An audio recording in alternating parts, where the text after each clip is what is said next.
You're listening to the We Are Libertarians Podcast Network. Find all of our shows at wearelibertarians.com.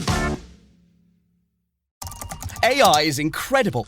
It can teach you how to fry an egg and even write a poem, pirate style. Yarr! But it knows nothing about your work. Slackbot is different. It doesn't just know the facts. It knows your schedule. It can turn a brainstorm into a brief. And it doesn't need to be taught. Because Slackbot isn't just another AI. It's AI that knows your work as well as you do. Visit slack.com/meet Slackbot to learn more. Meetings and anything above 1080p, people get very, very ugly. Well, you say that OBS works, but I'm sitting here with an OBS screen on your camera. Yeah, I don't see you. Oh, there it is. I was fiddling with settings. I've had my whole thing like setting. Had my whole. I've moved my. I was in Texas for the last week, and had to be in Texas and doing things. So what for? Work. Okay. Yeah. We did our yearly. I called it the Confluence, just as a name to like put things, and that's stuck, and it's been that way for years. Yeah. Speaking of 4K, so like I watch the morning news. They should not do the morning news broadcast in 4K. These people are so tired, and they have big bags under their eyes. They look terrible because they've gotten 4 hours of sleep every night for 20 years. Just like, why are you doing this in 4K to these people? It's not night. Yeah. So when high def first started, a lot of jokes about that, where the newscasters are like, "No, we're not doing high def. Don't put me in high def." Yeah. All right, so if you're confused about why we're talking about webcams, we are not in person like normal here on We Are Libertarians in the Chris Spangle Show feed, and in its own feed, you can get We Are Libertarians. If you just hate me and you love Harry and Rhinehold, you can get them in We Are Libertarians podcast feed. Just search for that. We are facing Snowmageddon, and so we just decided we couldn't meet in person because it's too cold.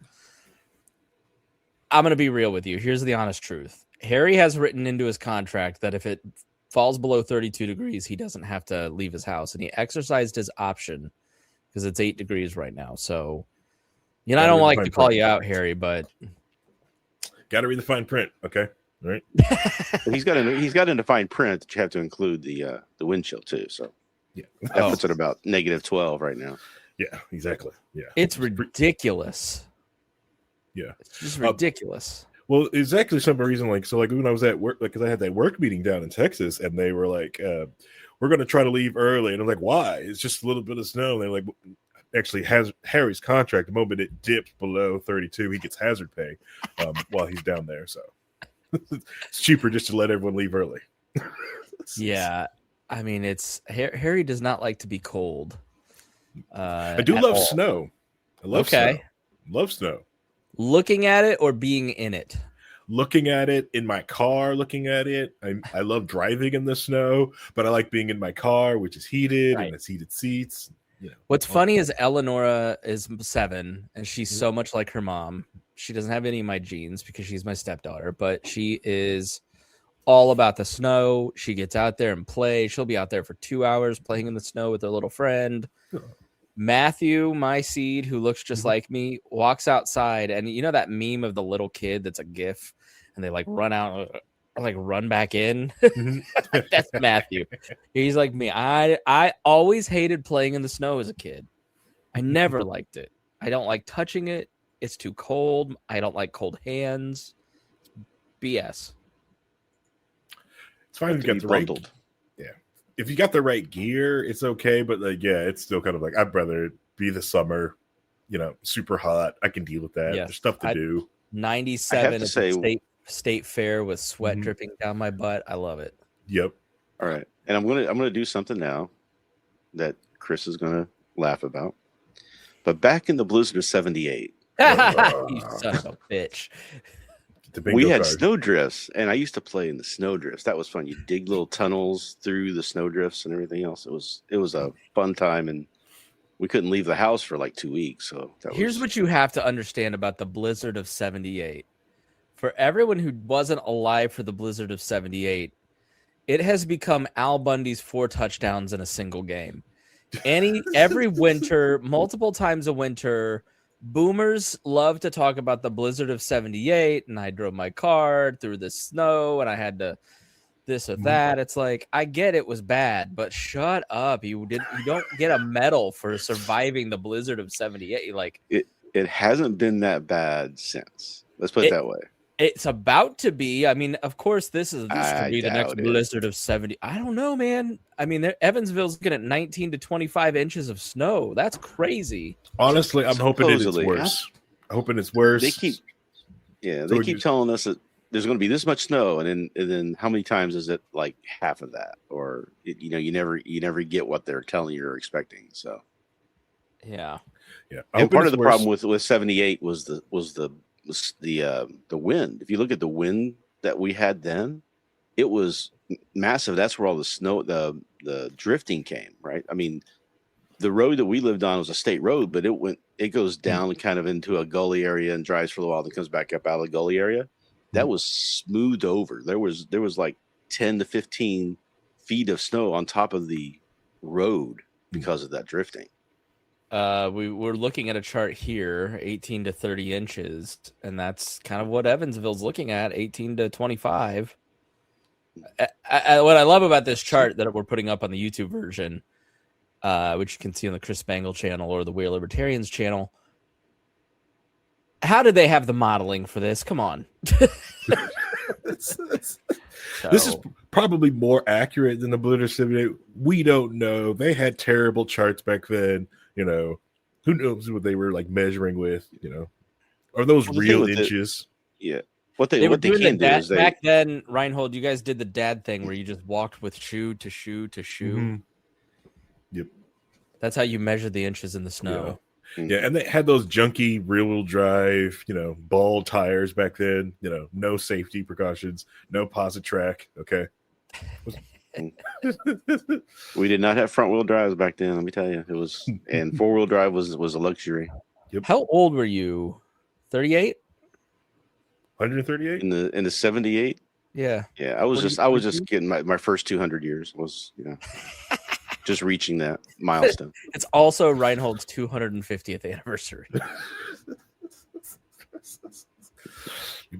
I'm going to be able to last longer than the United States has. So that's going to be good. Already, we're not even 10 minutes into the show. Before you bring up the fascism. Yeah, I started the podcast that I'm putting out right before this one. I'm like, yeah, welcome back to the first episode of the new year. Anything happen? Have we invaded any countries? Oh, two. Okay. Well, at least the government's not shooting people in the face. Oh, no. Remember the last one we did? It was like, well, I wonder what's going to happen between now and then. We probably won't have anything to talk about. And then that was before everything blew up. So it's just crazy what happens in a week now. Right. And it's not just Trump. The fact that Trump has always understood social media and the new media environment and the news cycles and how to manipulate it. It's just that it's like a brick got put on the gas pedal in 2007 and never got took off. Yeah. I don't know. See, that's the thing is a lot of people were exhausted after the first Trump. And I think that's how, Biden was able to get enough people to vote for him is because people were just exhausted. And then 4 years, it was like kind of calm. It wasn't really that crazy. Right. It was much more normal the last 4. And then now, the vaccine last year. Yeah. Yeah. But I mean, that started with Trump. It was just like once everything started coming out and everything, we were coming out of COVID stuff and people were starting to relax. It was like not too bad. And then, January 1st or January 20th last year, just put the foot down and go. Yeah. Yep. I want to talk about the snow before we get too far into this. Well, as a Subaru owner, okay, and a massive snow tires on my car, I can't wait to drive around and that was flex the on all best of you. humble brag I've ever heard in my life. As a Subaru owner with massive snow tires, I can do better. As a John Deere owner with massive tires. Yeah, hold on. Classic John Deere, because if it's model? New John Deere. Yeah, what's your model? I want to see classic. It's a 70 something. It's probably made the same year that the Blizzard of 78 came out. So it's like front engine? Like, is it big or is it like a Nah, it's like a 350 or 450. It's not a lawnmower size. It's big, but it's not. It's more of a what they call a garden tractor, not necessarily a garden tractor, but it's larger. It sits up, about, you have to get up like 6 feet in the air to get into it, but it's not like the big, massive International Harvesters or John Deere's that my neighbor has, who's going to be the one plowing the road for us, because I don't have the ability to plow. I don't have a snow plow for mine, because why buy one? He has one. Yeah. Okay, here. Which is neighborhood teamwork, being dependent on your friends and allies. It's okay to be that. That's okay. It's a community. It's a commune. Like this? The one you have in the top right it's a little newer than that one, but yeah, it's about that kind of feel to it. Yeah, it's got a big bar over the top of it. So like if you go to a tree or whatever, it'll knock the limbs out of the way, so it's not hitting your head. Oh, that's cool. Nice. Or if you like roll it. And I've got a huge bush hog thing on the back of it that I can use. I can drive over all kinds of stuff and knock down all the bushes and stuff. I've turned into my 2-year-old son. I'm just looking at tractors now. That one right there. just looking at tractors. Well, that's an interesting idea. Take care of each other. Yes. Yeah. That's really weird. Allies, neighborhood. It's a great thing, an amazing thing that you can do with people. Division of labor thing. You don't have to be the all end all. You can be perfect in your one thing and allow other people to do other things. It's great. It's amazing. And like a barter, I do this for you. You do this for me. How many times I'm sure they probably brought a computer or two over to your house. Like, yeah, Rhinehold. I've gone to my neighbors to do some stuff like that. And then he mostly comes down because he knows the situation that I've had for the past 10, 15 years. So he's always like, you need anything, come down. Like I had an issue I think 3 or 4 years ago where we had one of our dogs pass away. It was a full-size poodle. It was huge. And it was the middle of winter. And I'm like, I'm trying to take the dog outside and dig a hole and bury it. I'm like, I can't. It was just too much. And I called him. He came right down and he had an excavator. And we just dug up a hole real quick. So he's like, this is what we do. This is what neighbors do for each other. So. And then my neighbor's, the wife, she works at a dentist, and my wife's had to have a lot of work done on getting her teeth replaced and everything like that. So we went to her her dentist to go get all that work done. So it's like we just kind of trade back off with each other. So now, and she sells steaks and beef because they have cows. So we buy beef from them. So nice. And how would you describe where you live? Like it's pretty rural, right? It's very rural. I live on a gravel road, and there are 5 people on that road that you can see if you drive down the length of it. So not even like a county, like off a county road. It is a county road, but yeah, it's a. But it's not. But it's gravel between it's kind of a back. It's near the interstate, but there's no exit there. Right, so it's just a kind of access road type of thing all the way through that we live on. So here's what neighbors do. I can tell when the interstate has got a wreck or something on it, because all of a sudden traffic starts coming down my road. Usually I see like 3 cars a day, and I see all these trucks and these cars coming by. I have to look at the interstate. There's usually a big wreck or stoppage or something.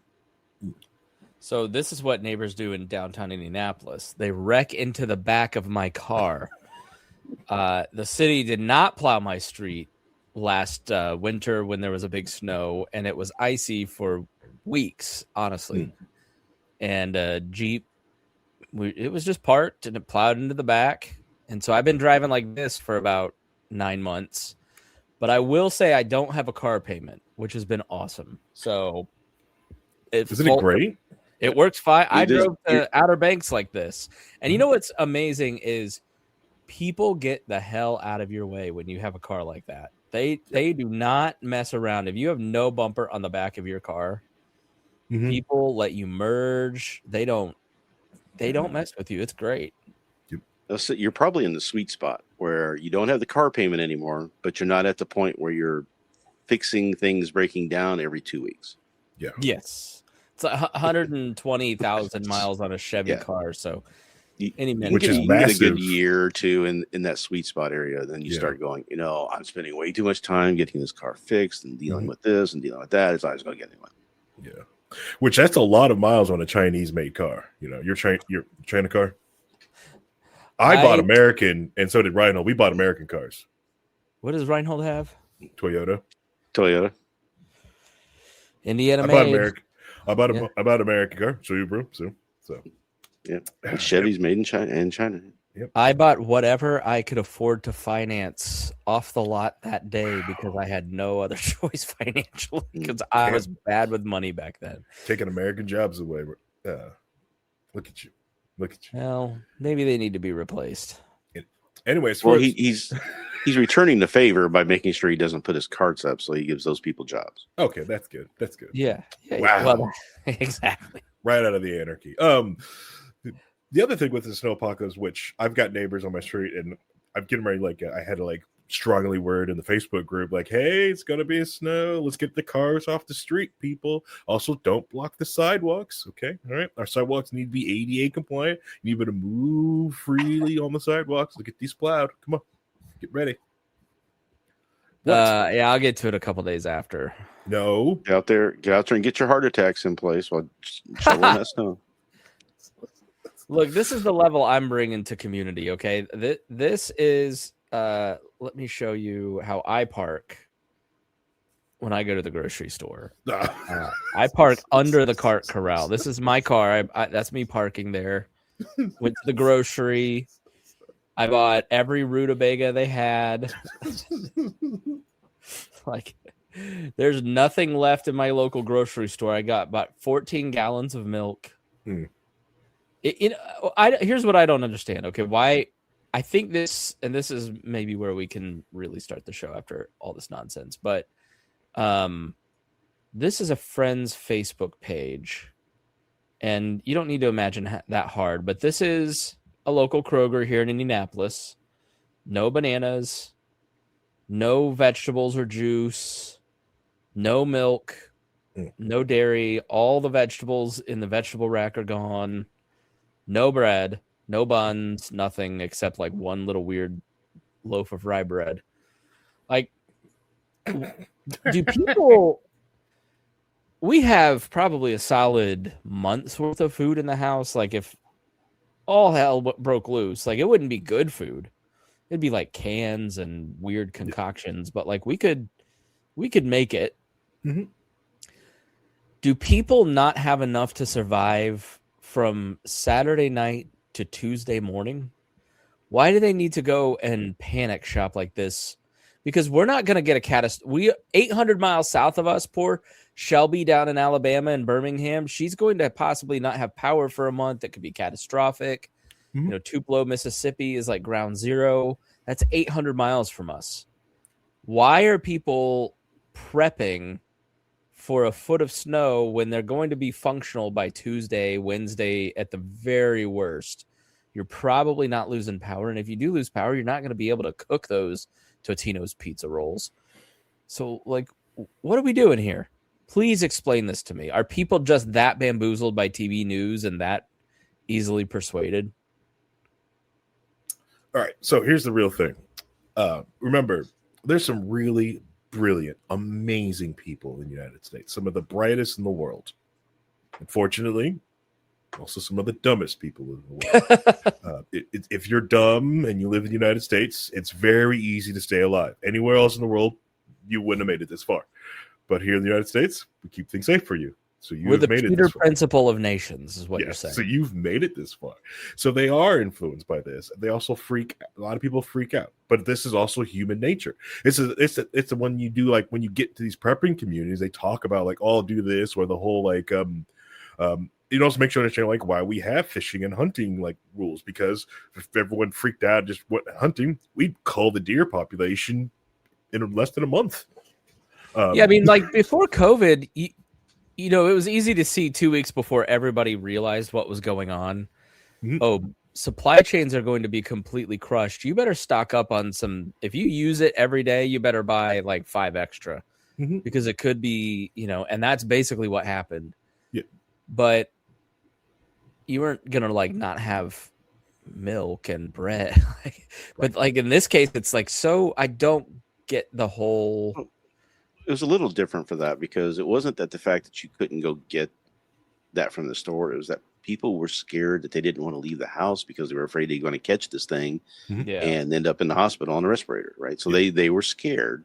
So they're like, I'm not going to, like, my parents could not get COVID. Both of them would have expired. So it was just too devastating, and they were in that state. So I was scared to go too much to the store because I didn't want to catch it and give it to them accidentally. Right. Yeah. Because you were taking care there was always that concern. Yeah. Elderly people. Yeah. And my wife, so it's like, you have that concern. So it's like, okay, if I can go, and they did do the thing where, like, for an hour in the morning, it was just people who had that issue, so you could do some very light distanced shopping in the store and everything. But that was at the beginning when everybody was really, really scared, and things kind of calmed down a little bit, obviously. But there's also the thing that people go through these different phases, and different generations have them. So remember, after anybody you talk to who lived through the Depression will tell you, like, you save pennies, you put things away, you can food, you have enough stored for whatever, they were like severely traumatized by that because they had to go through it. And after people got into the 50s and 60s, they're like, abundance living, you had enough for everything and you never really had to worry too much. That wasn't a big deal.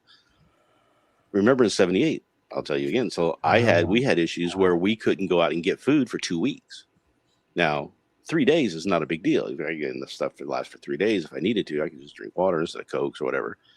But like if you're in 2 weeks, you start getting some issues. Yeah, if you're in Vincennes or Evansville and they're looking at 20 inches of snow and that's actually happens, you really should have like a week or 2 weeks. So I get it down there. It's just sort of like a foot of snow in Indianapolis is like nothing.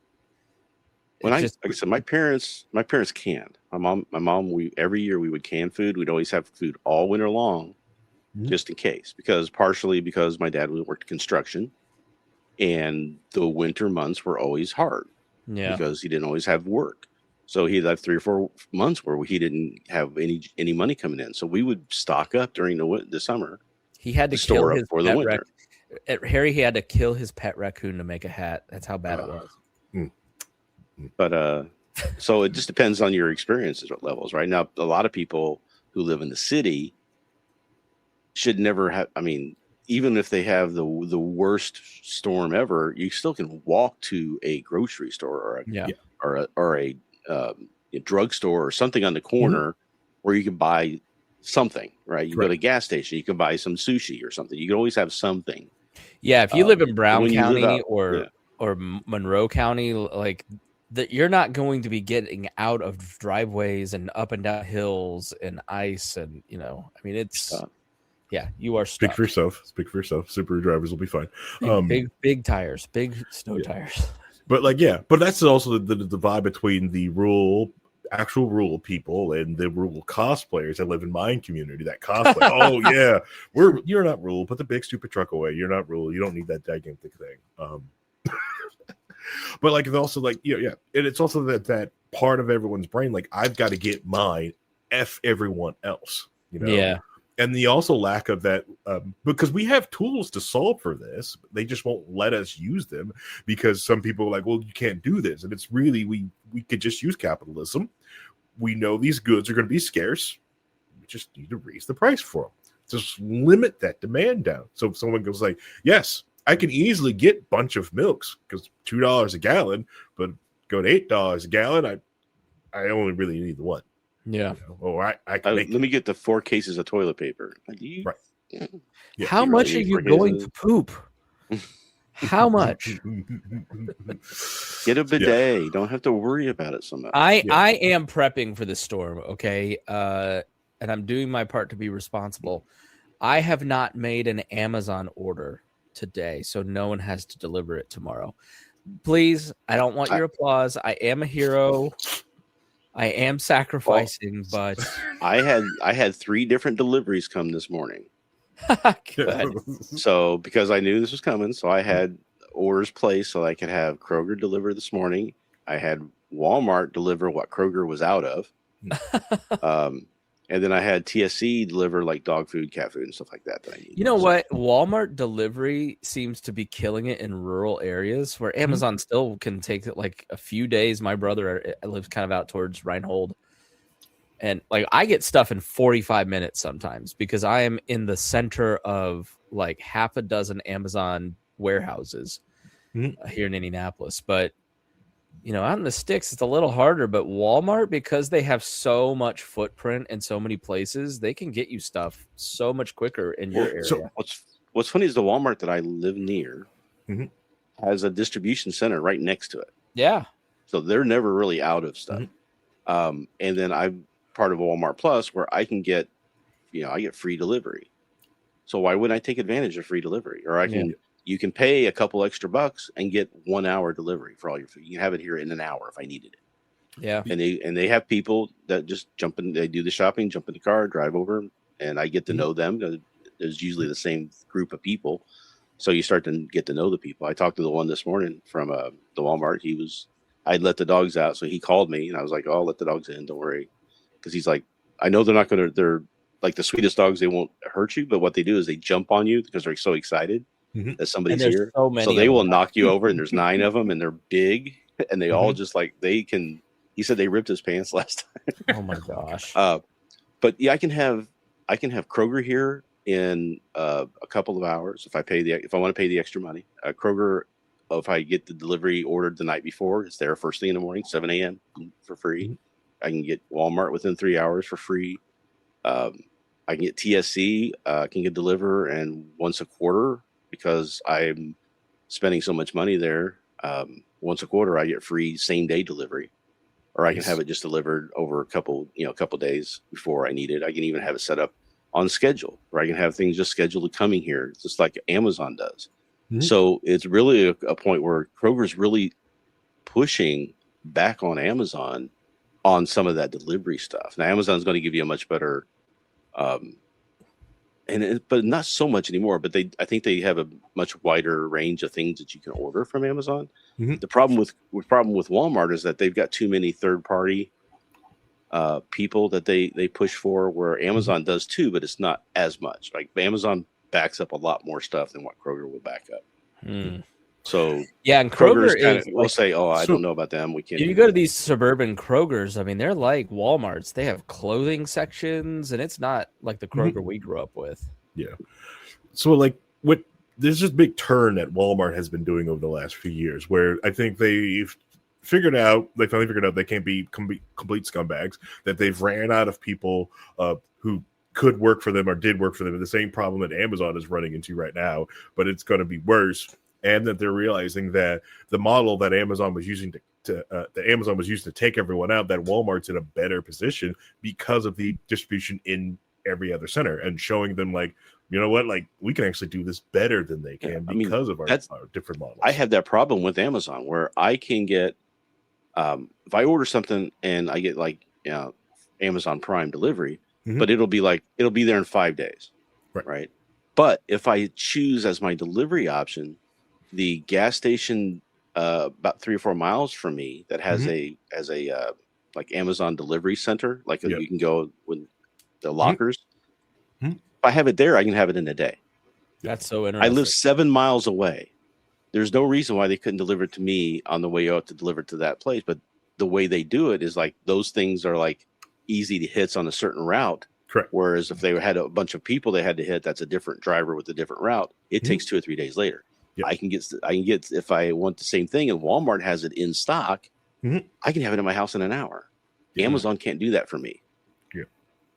And unfortunately, like this dark dystopian road that we're on right now, because of the Orange Man in Chief, that we're going to run into the exact same problem that China has ran into. That a lot of the jobs and early entry-level jobs, like they're all just going to be delivery drivers. They're going to have delivery drivers every freaking where. Most people are going to be delivery drivers, and it's going to freaking suck for all these people, just like it sucked in China, you know.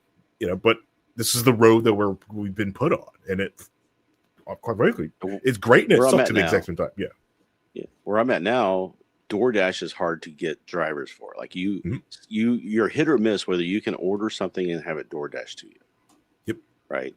Occasionally, not a problem. You can get somebody. It's like if you do like a Friday night or Saturday or Sunday night maybe, but a Tuesday afternoon, you might not get somebody. So in town, that's not a problem, right? I put a tweet up on the screen that says, I just saw an attractive white girl pick up an order for Uber Eats. Short everything now. And it's the Big Short. Hey, there's a bubble. Sell everything. Like we just rewatched Big Short. There's a lot about the economy that reminds me of that. Yeah, I had that thought the other day, Harry, where I work around the corner from Chick-fil-A, and I always get the app so I can collect my points, and I walk in, and there's a permanent underclass of people who are doing DoorDash, Uber, Lyft. I had a guy who picked me up in a pickup truck about a month ago for Lyft, and he lived out by Rhinehold. I mean, he lived way out in the country and drives about an hour to get into the city to do Lyft.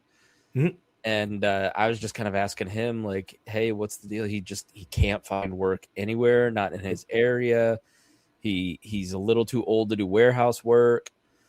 So like his only option is Uber, Lyft, DoorDash, Uber Eats, that kind of thing. And the people that I see in line every day or other day at Chick-fil-A, I mean, a lot of immigrants, a lot of people who just can't find opportunities anywhere else. It's a fascinating thing that I never see anybody talk about. I was watching YouTube, and there's a guy who's like retired, but he's still like a young retired. So he's like just wanting to do something. So he signed up for the Amazon, where you can go to Amazon and you can sit there, and if they need you that day, then you're on the clock and you can start doing deliveries. If not, they send you home. So he was showing how that worked. It was because of videotaping the whole process. He couldn't videotape the actual deliveries or anything, but in between he could stop and say, okay, now I made a delivery here, I made a delivery there. I'm going in, and I worked 4 hours today, and I've got this kind of thing. So there's all kinds of things that they're trying to do, all kinds of programs they're trying to do that people who are on the edges, or people who are wanting to make a little bit extra for retirement, because who knows what's happening to Social Security and the markets and everything else. So you got to be prepared, right? So having that side hustle is what everybody calls it, right? It's a good for that. If you want a side hustle, like if I worked, I work 40 hours a week. If I needed to, I could probably get a side hustle doing Uber Eats myself and just do that driving at night if I needed to. That's what I did with Uber in 2018. I needed extra cash, and so I did Uber for about 8 months. Yeah. That's kind of where in 2018 what everybody was using it for. Now it seems like we've got a lot of people who do delivery, these driving services because that's the work that they can find. Right. And not that there's anything, it's honest work, right? Some people prefer it just being in a car driving around. It's better than sitting in a desk. But it is interesting. It's like, this guy is driving food to people who can afford to pay an extra $15 a meal, where he's trying to scrape together pennies. Right. And the problem with it is that people that can afford these services, those are the first things that will get cut back. If profit margins get hit by some of the larger companies, they take away the free shipping, and the shipping charges get put there. And that shipping charge might be put there anyways. They might be eating the shipping charge just for somebody as a loss leader to get you used to this habit, and then they just take it away. Same way they did with everything else when Microsoft OneDrive was free. We had free storage up to a terabyte, now you're just kind of used to storing things in OneDrive. Just like Uber, like they got Uber drivers in by having a massive payout and then threw that away. Just like Twitch, to be able to make sure that they had the massive market share and control most of the streaming, that massive payout. And when other people finally started to break through, they were like, all right, we're not doing this anymore. There's no more for that fight. But like, those people are going to be the people that get hit first. It's just the same thing we're watching over in China, is that economy starts getting hit, those delivery drivers are getting like more and squeezed and more and more and more. Now granted, we're not close to that yet, but eventually we'll probably see the exact same type of companies popped up over there that even I've thought about, like, hey man, as well start one, is that I buy a bunch of electric scooters or mopeds and start my delivery service where I loan out from the company store my scooters to my it unprivileged workers, so they have to pay me for the use of my scooter because their cars are completely busted and can't do the delivery driving. It is this. Yeah, this is the dystopian world that we're on, like because of Ryan Lindsay, kind of the entry level. Ryan Lindsay, former editor of the magazine that we had, very left libertarian at the time. I don't know. He's enjoying his life. He's politics free, has a great family. So he would say, like, you need to wake up and realize that the end result of capitalism is China. It's a surveillance capitalism. It's permanent underclasses. I would disagree because we're sitting here broadcasting and it gives us a large amount of freedom that you don't get. But I do think when you look at where things are trending, where you've got these billionaires who are crafting an economy using AI, where they can suck up the income and the rest of us can deliver them food. Like it, you sort of go, while they fund Palantir and use the government to build out a security state. Yeah. I'm like, maybe it's not a crazy argument, and we should be really cognizant of where we're headed and where we end up, because it could totally be true. No, I don't think capitalism doesn't bring us there. It's because like some people are able to use it, some people aren't. Like these AI companies, if they had to pay for all that data that they harvested and hoovered up, they wouldn't have the money to build these data centers. The fact that they stole this information under other guys and oopsies and like all this, and then now they want to go free market. But what do you mean? Explain that. What do you mean? Them hoovering up all the data, like think about the fine data. Who stole what? Are you talking about Chinese or American companies? American companies, Meta, Alphabet. They have been hoovered up everyone's data, or buying it from pennies from other companies to build these large language models. Meta just scanned a bunch of books in their system illegally, taking copyrighted material and absorbing it all in. They've all done this thing, and they're sharing. Did you hear? You heard the latest thing about Doge, right? No. What's up? What else they did? 2 Doge workers were caught, basically sucking Social Security data out of the Social Security Administration in order to be used for investigating fraud for voting fraud. Investigating voter fraud, alleged voter fraud. Yeah. But they didn't have to pay for it. But if I decided to, I don't know, just want to get the copy of my video game and back it up on my own server, they'll come down with the full weight of the government to sue the crap out of me, or remove movies that I bought on Amazon Prime or rented with basis of the thing like that. The fraud that Amazon puts out that you buy anything from them, you store it digitally. But they can easily take all this information that I've put on the web for myself, that it's my property, and hoover it up and put it in a large language model. How do you think ICE are finding people? Yep. They're using Planeteer databases that have sucked up all this information from all these different locations, including from Doge, including from Google, from Meta, all these people that they've got deals with now, into these large. It used to be that the government had that large, collection of information that they could go and get the metadata of, and there was laws in place that they could only get the metadata, they couldn't get the actual data, blah blah blah. All that stuff was bull, but it used to be just the government doing it. Now it's private companies that are taking that and driving forward with it, and that's why everybody wants these data centers. It's not because they want to, do anything really great. They want to have all this data warehousing done. And that's really what all AI is today, is just large language modeling into a large data warehouse. It's all it is. Unfun search engines with prediction searches. It's, based off past searches. That's all it is.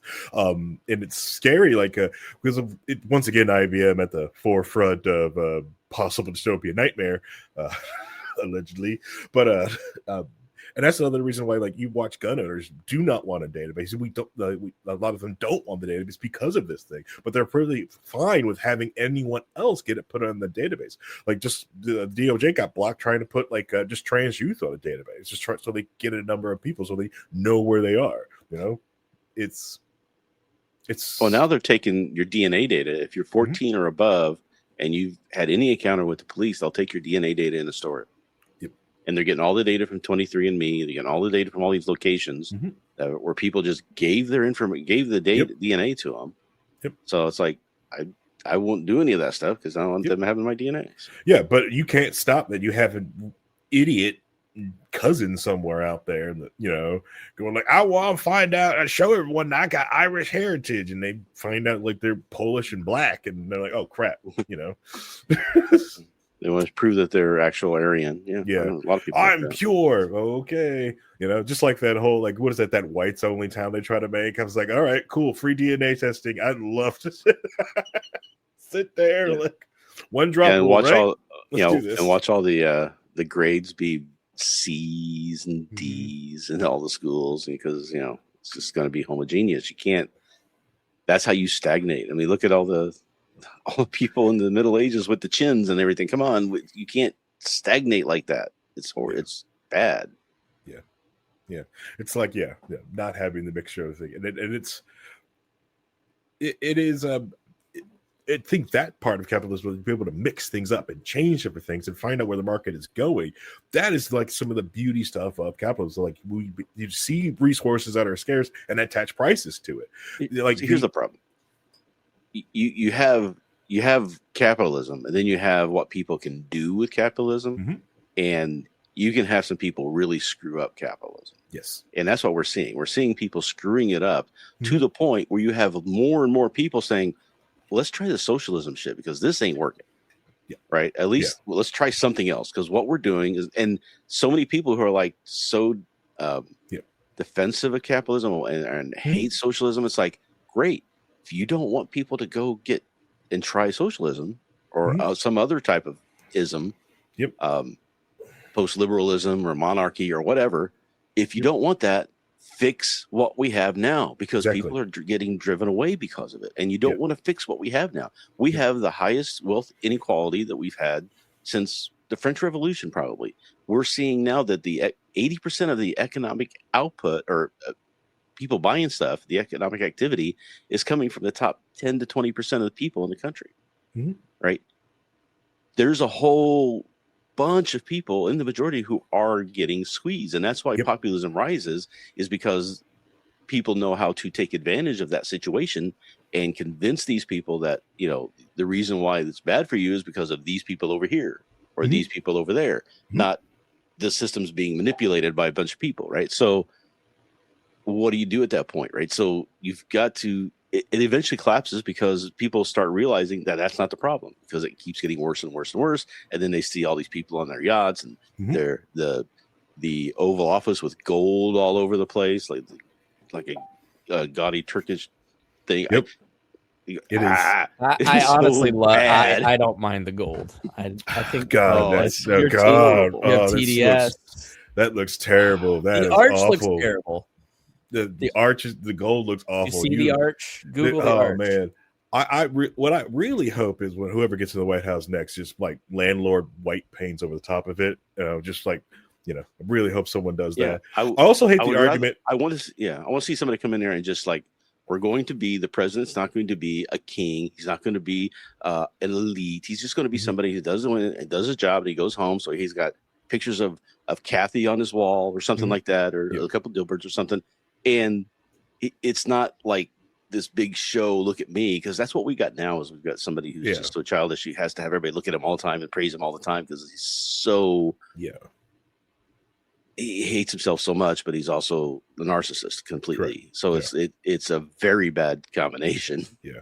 And with the people looking for socially, like the whole argument, or like also like I will tell this, like a lot of libertarians, a lot of people, a lot of capitalists, like you have to elevate your game and your talking points. We're also talking with socialists, because they can't say like, oh, socialism doesn't work. Everywhere it's been tried to be failed. Incorrect. China is right there. The second largest economy in the world is right there.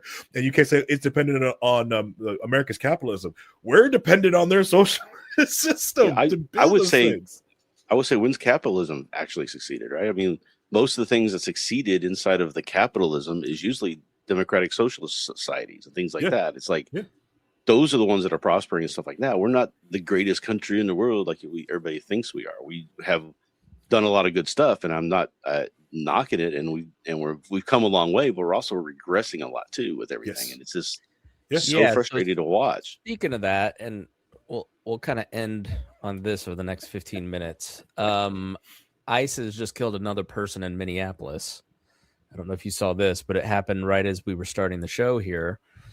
Obviously, when stuff like this happened 45 minutes ago, so 50 minutes ago. So don't have a lot of details. Yeah, we won't have any good details for a day or two. So we don't have a lot of good details. Speculation. Right. We do have video. There are a lot of people videoing it. So according to the New York Times, about 100 people were at a protest. Let me just kind of go through the live updates to give you what we know. 100 protests have gathered at the site where a shooting involved federal authorities was reported. Yellow caution tape surrounds the scene. Crowd gathered around, yelling at them. So it's been escalating.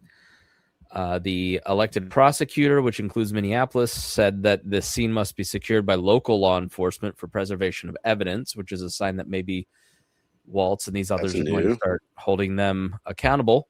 She said expected state agents to be allowed to examine the area. Minnesota officials have been excluded from federal investigations of Renee Good's death this month. Some residents have made their way to the scene as rapid response networks quickly sent out text messages. One local responder said he'd been shopping in a nearby hardware store when he got the alert and rushed over to the protest, saying Minnesotans are fed up with the presence of federal agents. And all this comes a day after. If you haven't seen the video of the protest in downtown Minneapolis, it was tens of thousands, maybe more, people marching through the streets in sub-zero temperatures. So I was hearing estimates of 50 to 100,000. And they were not there just for a few minutes and left. They were there for hours in sub-zero wind chills. Yeah. So Senator Tina Smith of Minnesota, a Democrat, said on social media that ICE must leave now so that Minneapolis police can secure the scenes. Basically what has happened is the shooting happened, and these rapid response networks are now surrounding the area, and there's tens of thousands of people gathering around a murder scene, which I imagine is cornering ICE agents if they haven't already fled. But it doesn't look like that. So it's kind of in downtown in Minneapolis. Tim Walz says that he called the incident sickening and says Trump must end this operation. Minneapolis and Minnesota have had it. Agents from Custom Border and Protection, a U.S. official with knowledge of the incident, tells CBS that a man is dead. Was at the Nicollet Avenue and 27th Street. So I'm going to show the video. So if you're, obviously, if you're sensitive, don't watch. We may actually not be able to show the video because of YouTube rules. So guys, why don't you go over to the chat and click the stats. I'm not going to show the video. You can look it up on Twitter. I'm sure we'll see a million different angles of this in the coming days. But I'll describe what I see, which is a guy is filming from inside, like maybe a cafe.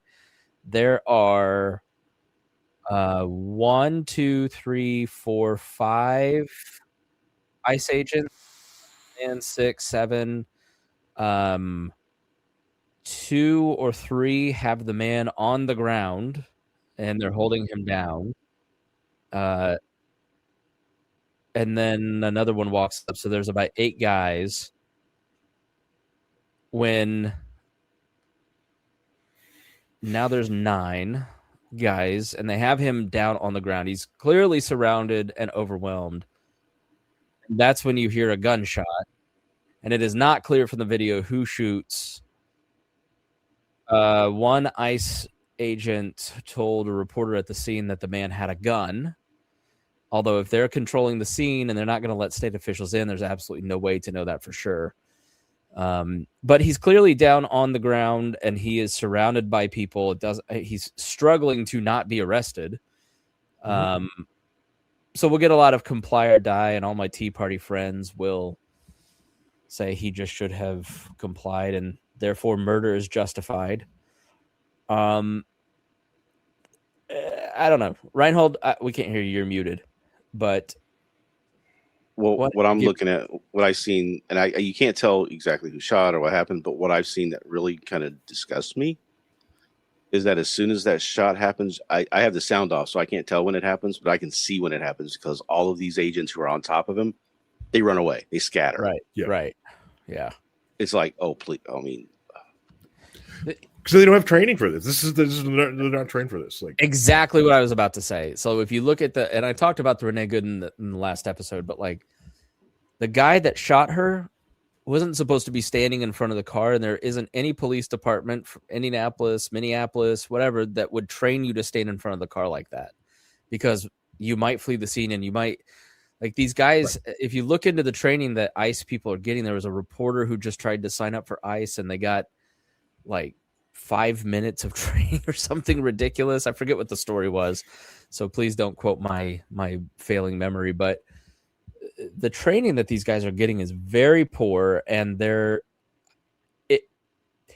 really seems. And then you've got the guy who's commander in Minneapolis dressing in Klepper coats and dressing like a young Hitler with the Hitler haircut. And I keep arguing with my friend Mark. He's like, "Oh, come on, Spangle, you're better than this." I'm like, if the guy were driving Uber Eats and wearing a Klepper coat, I would just think he was weird. Mm-hmm. I'd think it was really odd that the guy that is bagging groceries at the grocery store, it was really odd that he had the black leather strap across his chest with the all the medals and everything, right? Yep. But this guy is actively commanding police state tactics where they're invading homes without warrants. Mm-hmm. They're murdering people. Yep. Like it, you used to have in Nazi Germany, they used who was the Horst Wessel? It was kind of brought up after Charlie Kirk died, but he was killed because Nazis and fascists would go into well-known communist areas, agitate, and then when they responded, then they had the justification to look at them and go, look at these communists, look at these communists. Yep. I don't really feel like those tactics are very far off from what's happening here. What is ICE doing in Minnesota? They're only ratcheting up the pressure on purpose.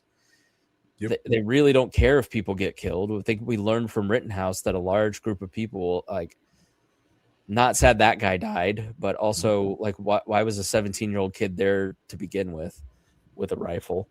He's certainly not a hero.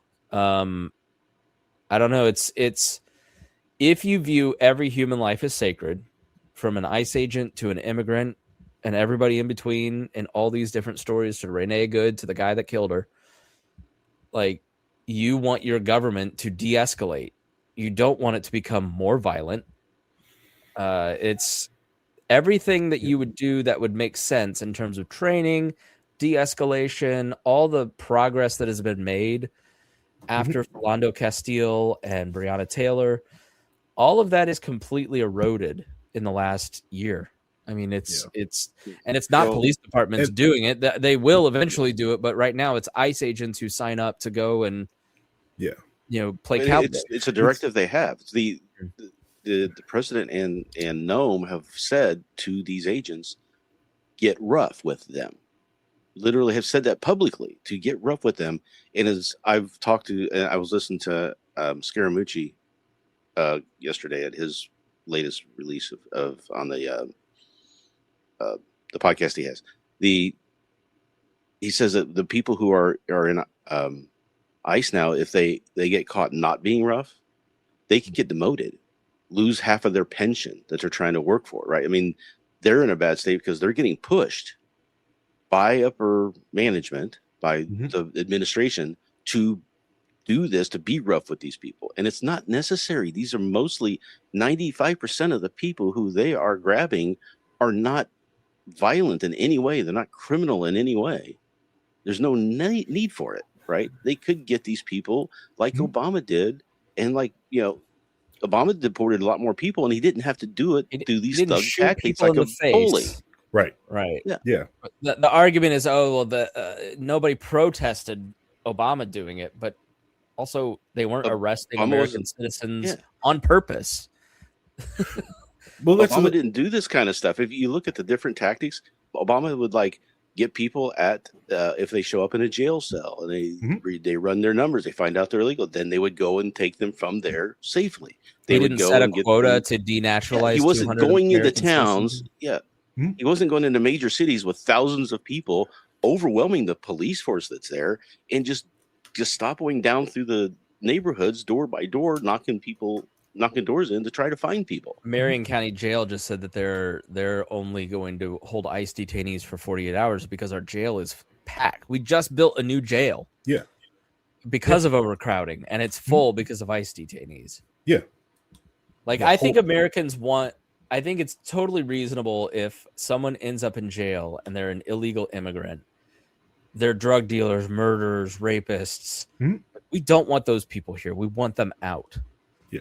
I mean, that is the far left people who are like, find sympathy for those people. I don't understand it. But I think Americans certainly don't want. Here's an example. We had to go get the birth certificate for our 7-month-old yesterday. Mm-hmm. They are out of paper at the Marion County Health Department because so many Hispanic parents are coming in to get documentation to carry with their kids.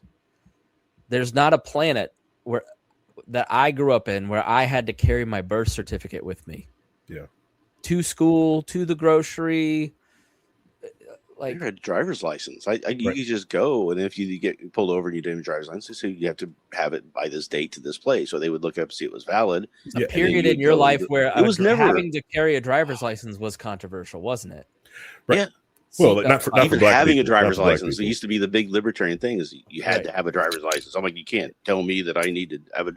And now it's like all these people who call themselves libertarians are saying we need to have voter ID laws, and we need to make sure that everybody has rules. I got the hard card. I got the hard card for Lucy, so she has a hard card. The real ID? Just the passport card, because there's going to come a time, the logical extension of Americans must be prepared to show their papers, which Kristi Noem just said.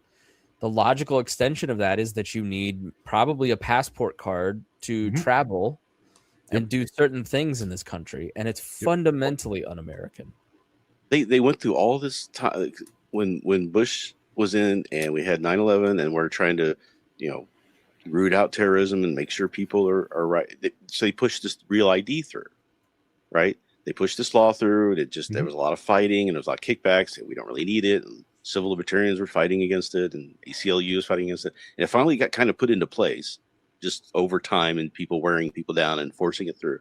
Now that it's here, ICE is saying that they don't recognize that as being a valid identifier for whether you're a citizen or not. Yeah. All right. Well, let's wrap up. We're at time. Harry's got to go do dad stuff, and so do I. But and Rhinehold has to feed 18 dogs. It's 18, right? No, ain't good. They eat like as much as 2, so each. So I thought you were gonna, like, when you had an accidental litter of 9 puppies, you'd give some of them away. There were 9 in the litter. We did give 2 away. Okay. Yeah. 1 to my sister, and 1 to a good friend of my brother-in-law. And that's the only people my wife will allow these dogs to go to, because she needs to make sure that they're going to a good home. And so she has to know the people that we're giving them to, and it's just a whole thing. Yeah. That's cute, though. It's okay. Spangle's a good person, by the way. I don't need a dog. I just so big news. We'll end on this. I am under contract to buy a house, and I'm joining the cult of equity. Yay! Oh, it's just great. You join the cult of equity and immediately get a million things that you have to pay for, and insurances you have to pay for, and it's all twice as expensive as it was 10 years ago. Yeah, well, I've always had to have a second job, but glad I have maintaining equity your house will be. Yeah. There's a comedian, if you watch on TikTok, and it's also on Facebook and stuff, like, where he calls it "F this house." And he just goes through all the different problems he's been having with his house. And it's like, how are you going to get me today? And he's trying to fix things. His pool, he's like, oh, we got a pool.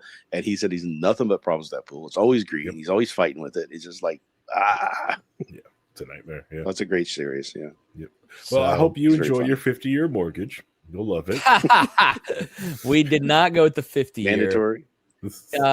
Here's what I would say about buying a house. It is a lot easier than I thought. It's cheaper. It's like the house I'm buying is nice. It's perfect for our family. It's definitely a dream home for us. We're very excited. We have saved up enough cash to manage it, but there are a lot of like the second you go under contract, there's a surprising amount of things you have to pay for. Mm-hmm. And then, so you have to be prepared with more cash than you think. And I'm not talking like 10,000 more, like a couple thousand, 3,000 more. Mm-hmm. But the appraiser has too much power. This is the biggest, dumbest garbage thing I've ever seen in my life. Okay. So we buy a house, we go under contract and we agree to buy it for $420. She listed it at $450. She came down to $435. We offered $415. We settled on $420. And so we go through all the rigmarole. Insurance for this house ranged everywhere from $2,000 a year to $11,000 a year. Insurance costs are astronomical and insane. So we get all that. But like at the end of the day, because we worked really hard and paid off a lot of debt this past year, that there's no car payment, so we were able to apply that to debt, because of the accident. We're in a good spot. Like our rent, quote unquote, is really only going up like $200 a month. Okay. And then we're adding on with PMI and a couple other things like $300-400 extra dollars a month. But we've cleared the deck. We're like almost debt free. So we're good. So we're not freaking out about that part. Then we get to the appraisal. And the appraisal company hires an appraiser. And if you don't know the process, the mortgage company hires an appraiser to make sure that the house is worth what they're loaning it for.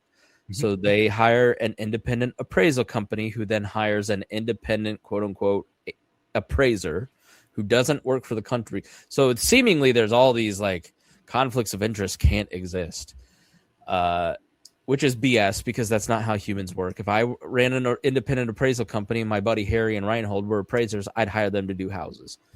Might as well just put you on the payroll. So we're buying a house in downtown Indy in a historic area. And what you have to understand about a place like Indy, or really any area, is you can go 5 blocks in either direction from the $1 million homes to the $50,000 homes. I mean, and when you live downtown, you want to live on the nice street because people really don't come from the like a block and a half away to mess with you. When I had something stolen out of my garage last year, it was 2 guys from a rural donut county who came into Marion County to steal from me because they know if they get caught, the prosecutor won't do anything to them. But we've never had any kind of problems. But boy, you buy a house in a nice historic street in Indianapolis, which is like the nicest street in Indianapolis. We're not in the nice part. We're like at the beginning of the nice part. It's very reflective of our economic. We're 1 block up from poverty. When you tell people where you're buying a house and they live in donut counties, they're not happy for you.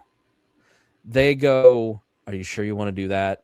Oh man, you're going to get, there's so much. Why would you put your family in danger like that?" I'm sorry, but you don't live where I live. I'm not a moron. I wouldn't put my family in a dangerous situation and buy a house in a dangerous area. And the fact that I live here every day, I work here, I work on the Circle, I have a podcast studio in Fountain Square, I live in Fall Creek Place, I have my little triangle. I work in all the most dangerous places you think where everybody's getting raped, murdered, doing drugs, needles everywhere. I don't ever see any of that. But somehow your experience, because you listen to talk radio and watch the news, that outweighs my experience, my daily lived experience, where I don't see anything you're talking about. If I lived at 34th and Crown Hill or 34th and Keystone, it would be a different story. But I wouldn't live there because I wouldn't put my family in that situation. And I feel bad for the people who do have to live there because they can't live anywhere else. But that's because of housing problems that we'll talk in future episodes. Yep. So when you buy a house in my area, you deal with a lot of ignorant comments that are rooted in concern, but really are just, I'm concerned for you because you're such an effing moron that you can't make the same decisions I made, you really should move out where you have no neighbors. You should move out in the suburbs with Harry or rural areas with Rhinehold.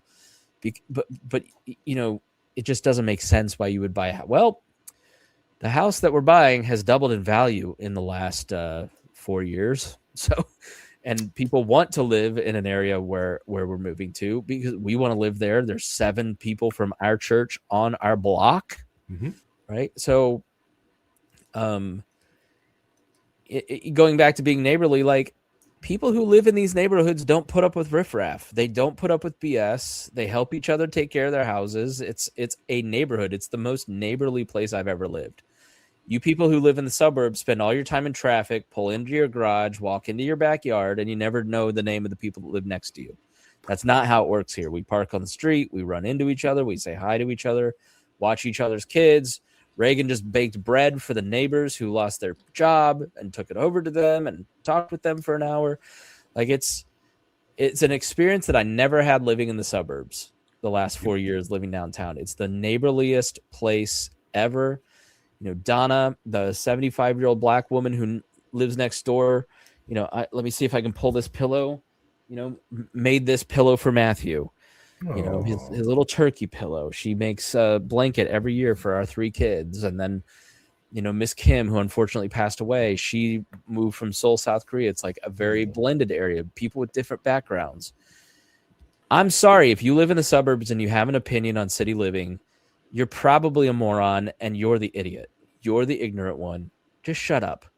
So when the title company the mortgage company goes to hire an appraiser, and they hire people from someone that lives in the suburbs to come and evaluate our houses, they inevitably evaluate it $40,000 to $20,000 lower than it's actually worth. It's a very common thing that happens in the areas we're in, apparently, because they come down and they do a comparable 3 streets over in a part of town, and it's not comparable. The street's not comparable. It's just.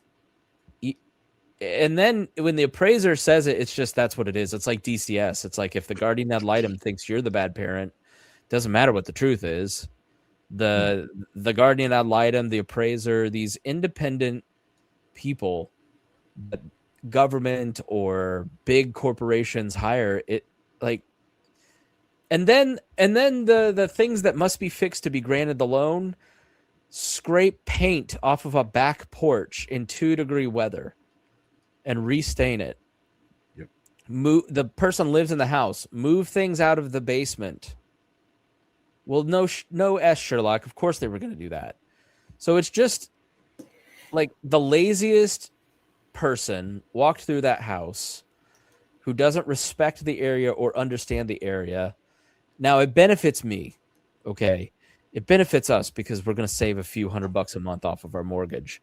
But it's unfair to the homeowner who loved this house really well, took great care of it. It put the buying process where we don't know if she's going to drop her price. We're praying she does. We love the house.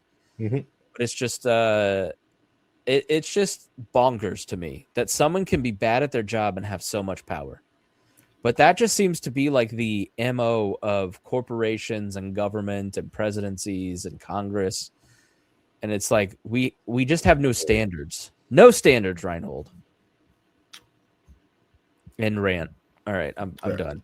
Don't worry. The county assessor, when they assess you for taxes, yeah, they'll know your true worth. $475, right? Yeah, because they can't raise taxes because in Indiana we have home rule, so Marion County can't raise taxes. So the only way they can raise income is by overassessing the value of your home. Abdul called it a decade ago that they were going to do that. Yeah. Yep. Here we are. So final. Don't tell him that. Do not tell Abdul that. Do not tell he was right. I know he doesn't. What's funny is watching all these little places change, because I was at a friend's house last night. So they were out of town. I was going to turn off their water so it froze. You know, so I emptied out the pipe so it didn't freeze while they were gone. And across the street, and this is a neighborhood where the house is usually around $40,000. Old neighborhood, old houses with like 10-foot ceilings and everything else, but kind of in the bad states. But the houses now are in that area are going up like they're like $250,000. And there was a house across the street. There were two houses next to each other. One of them burnt down. They tore the other one down, and now they're building 3 duplexes in that spot. And the people who are living there are not too happy about duplexes going in because now that's rental property, right? And they just got their houses now that they had when it was really, really cheap, and now like 5 times the price, and they can make a bunch of money off of.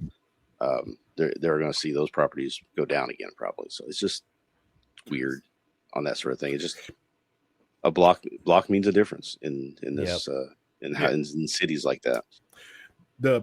You're not owed a price of your value. You're not guaranteed unless you want the government to come in and guarantee the price of your house, which apparently a lot of people do for some odd reason. Yeah. Rent control is the most easily discredited economic theory in American history.